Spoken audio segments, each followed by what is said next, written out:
Presiden dorong kerjasama kepala daerah dengan TPID dan TPIP untuk kendalikan inflasi.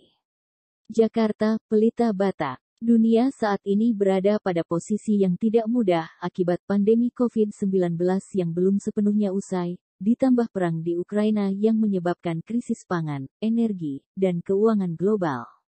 Di tengah situasi tersebut, Presiden Joko Widodo mendorong segenap jajarannya di pusat dan di daerah untuk tidak hanya sekadar bekerja rutin dan standar saja, tetapi harus bekerja secara detail. Para menteri, gubernur, bupati, wali kota juga sama, enggak bisa lagi kita bekerja rutinitas, enggak. Enggak bisa kita bekerja hanya melihat makronya saja, enggak akan jalan, percaya saya. Makro dilihat, mikro dilihat, lebih lagi harus detail juga dilihat lewat angka-angka dan data-data.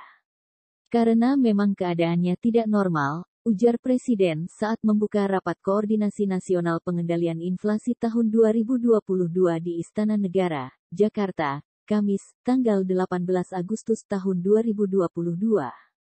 Situasi global tersebut juga mendorong terjadinya inflasi yang sekarang menjadi momok di semua negara.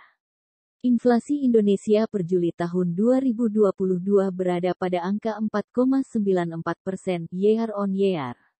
Angka tersebut masih lebih baik dibandingkan beberapa negara lain seperti Turki yang inflasinya mencapai 79%, Uni Eropa 8,9%, atau Amerika Serikat yang mencapai 8,5%. Meskipun demikian, Presiden meyakini jika seluruh kepala daerah dapat bekerja sama dengan tim pengendali inflasi daerah TPID, maupun tim pengendali inflasi pusat TPIP, maka pemerintah akan mampu mengendalikan inflasi hingga di bawah angka 3%.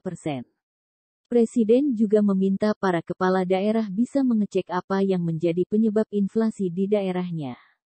Saya ingin bupati, wali kota, gubernur betul-betul mau bekerja sama dengan tim TPID di daerah dan tim pengendali inflasi pusat. Tanyakan di daerah kita apa yang harganya naik yang menyebabkan inflasi.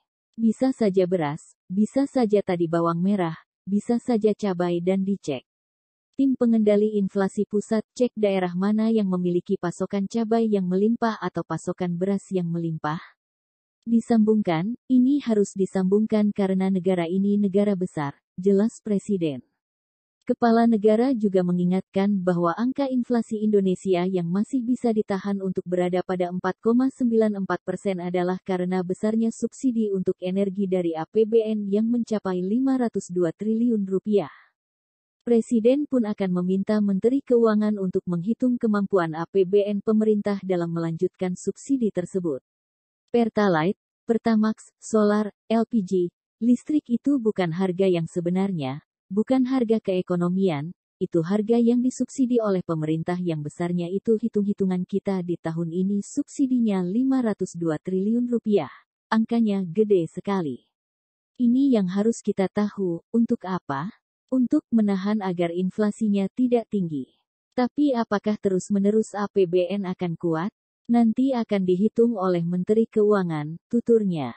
Terkait harga pangan, Presiden mengajak semua pihak untuk bersyukur karena harga pangan terutama beras di Indonesia masih bisa dikendalikan dan berada pada harga sekitar Rp10.000.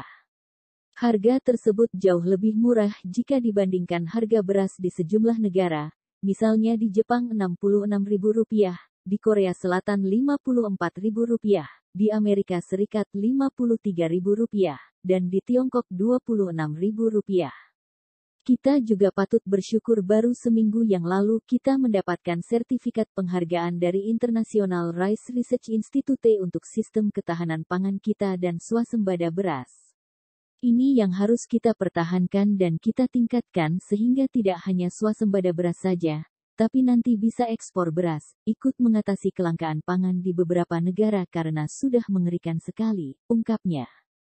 Turut hadir dalam acara tersebut antara lain Gubernur Bank Indonesia Perry Warjio, Menteri Koordinator Bidang Perekonomian sekaligus Ketua TPIP Airlangga Hartarto, Menteri Koordinator Bidang Kemaritiman dan Investasi Luhut Binsar Panjaitan, dan Menteri Keuangan Sri Mulyani.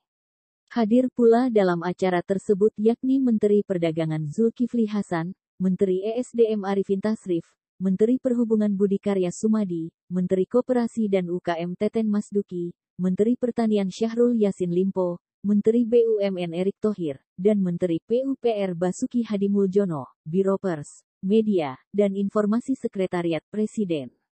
Silahkan ikuti berita lainnya di pelitabatak.com.